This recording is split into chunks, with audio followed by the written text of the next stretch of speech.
મિત્રો, શું તમે જાણો છો કે ગરમ તેલમાં તજનો પાવડર 1 ચમચી, 2-3 લવિંગ અને 2-3 મરી, 1-2 ઇલાયચી સાથે આખું જીરું અને ઝીણી સમારેલી ડુંગળી 2 થી 3 નંગ જેટલી એને સાતળી લેવાની અને પછી એની ઉપર આપણે લીલા મરચાં 4-5 જેટલા જે મોળા આવતા હોય એ અને એને પછી હલાવી અને એની ઉપર આપણે ફરીથી ટામેટાં 3 થી 4 નંગ જેટલા મોટા ટામેટાં અને સ્વાદાનુસાર મીઠું ઉમેરી એને હલાવીશું અને ઉપરથી આપણે ગરમ મસાલો 2 ચમચી જેટલો અને 1 ચમચી જેટલું આપણે ધાણા જીરું પાવડરને હલાવીએ બ્રાઉન કલરના 1 થી 1.5 મિનિટમાં થઈ જાય ત્યાં સુધી હલાવીએ અને પછી ઉપરથી આપણે લસણ 10 થી 12 કળી જેટલા અને 3 થી 4 ટુકડા આવ્યા એટલે કે 1 ઇંચ આપણે આદુના કટકા ઉમેરીશું અને 10 થી 12 નંગ જેટલા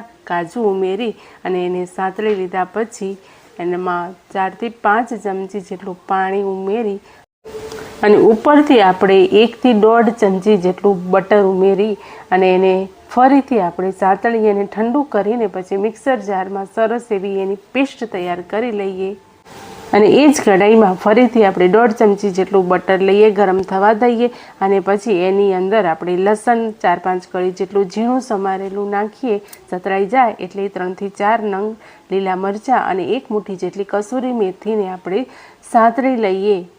ટેસ્ટ મુજબ સામાન્ય આપણે મીઠું લેવાનું છે. આગળ મીઠું લીધું છે એટલે અહીંયા થોડું જ લેવાનું છે અને પછી અહીંયા બાફેલા આપણે ચણા ઉમેરવાના છે અને એને પણ આપણે સાતળી લેવાનું છે.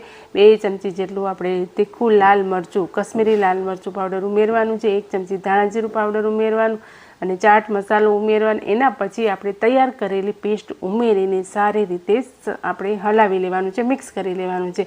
પછી ઉપરથી 4 થી 5 ચમચી જેટલું પાણી એટલે કે અડધા કપ જેટલું પાણી ઉમેરી સારી રીતે આપણે મિક્સ કરી દેવાનું છે. 3 થી 4 મિનિટ સુધી એને ચડવા દેવાનું છે અને ઉપરથી આપણે 3 થી 4 ચમચી જેટલી મલાઈ એડ કરવાની છે. તો આ રેસીપી છે ચણા મેથી મસાલા. તો મિત્રો, આવી રીતે તમે બનાવશો ને તો એકદમ સરસ થશે અને હોટેલનું, માર્કેટનું, રેસ્ટોરન્ટની બધી જ ડીશોને ભૂલી જશો અને આવી જ રીતે ઘરે બનાવતા થઈ જશો. અને આ ચણા મેથી મસાલા બનાવતા પહેલાં ચણાને તમારે 4 થી 5 કલાક માટે પલાળવા માટે મૂકી દેવાના છે અથવા તો તમે ઓવરનાઇટ પણ તેને પલાળી શકો છો. સવારે તમે આને બનાવશો તો ઇઝીલી ફટાફટથી બની જશે. છે ને એકદમ મસ્ત રેસીપી.